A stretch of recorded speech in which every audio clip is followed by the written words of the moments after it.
Good morning, কেমন আছেন? আমার নতুন আর একটা ব্লগে আপনাদের স্বাগত জানাই। তো আজকে রবিবার আর এখন বাজে ওই 11টা মতো। সব সবজিপাতি কাটা হয়ে গেছে আর আজকে বেশ রোদও উঠেছে।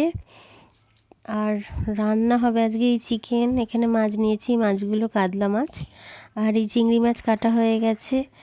আর রান্না হবে পালং শাক দিয়ে চিংড়ি মাছ, আর কাতলা মাছগুলো ভাপা রান্না করব। তো আজকে আর সকাল থেকে শরীরটাও বেশ ভালো ছিল না, ওই জন্য সকাল থেকে আর ভিডিও করিনি। তো এখন 11:30টার মতো বাজে, এখানে রান্না বসিয়ে দিয়েছি। এখানে পেঁয়াজগুলো ভাজা করছি, চিকেনটা ম্যারিনেট করে রেখেছিলাম, বসিয়ে দেবো। আর ওদিকে পালং শাকের সবজিগুলো রান্না হয়ে গেলে, কড়াটা একটু ছোট হয়ে গেছে এখানে, তো শাকটা দিয়ে দেব। এই যে চিকেনটা এখানে কষাচ্ছি। আর ও আজকে বাড়িতে আছে, ওই জন্য আমাকে একটু হেল্প করছে। হেল্প করেনি, ও ভিডিও করবে বলে এসছে আর কি এখানে। তো এই যে কাঁকড়াগুলো আবার অনেক দিন ফ্রিজে ছিল, তো ফেলে দিতে বলছিলাম, তো কেটে দিল। এগুলো আবার একটু টক করব। আর এখানে পেঁয়াজ বাটা দিয়ে আর সর্ষে পোস্ত, কাঁচা তেল, নুন, হলুদ, ঝাল এগুলো দিয়ে, রসুন বাটা একটু সামান্য দিয়ে এগুলো বসিয়েছি। এগুলো ভাপা করব। এত বড় টিফিন বক্স নেই, কারণ এগুলো ওই জন্য কড়াতেই দিলাম। টিফিন বক্সে দিলে উপর উপর হয়ে যাবে, তো ভালো করে হবে না, ওই জন্য কড়াতে দিয়ে দিলাম। আস্তে একদম ধিমে আছে, একদম হালকা আছে, এগুলো হবে। তো এখন অনেকটাই বেজে গেছে, প্রায় 1টা বেজে গেছে।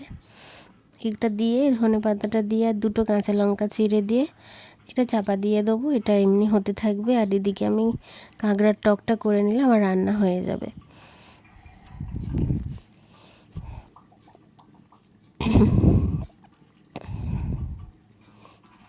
তো লাঞ্চে ছিল এই যে ভাত নিয়েছি, আর এদিকে ভাত, আর এদিকে এই যে চিকেন হয়েছে, এদিকে পালং শাক, এদিকে অর্ধেক খাওয়া হয়ে গেছে পালং শাক, আর এদিকে মাছের ভাপাটা খাওয়া হয়ে গেছে কিছুটা। আর এখানে আমাদের জন্য লাস্ট পড়ে আছে এদিকে কাঁকড়ার টক। আর এখানে এসছে অযাচিত আর কি অতিথি, ওই যে পালাচ্ছে।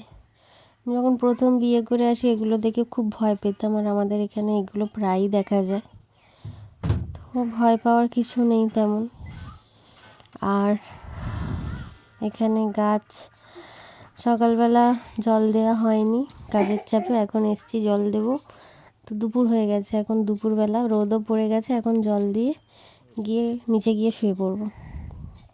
আর ভালো লাগছে না, শরীরটাও ভালো নয় তেমন কদিন ধরেই।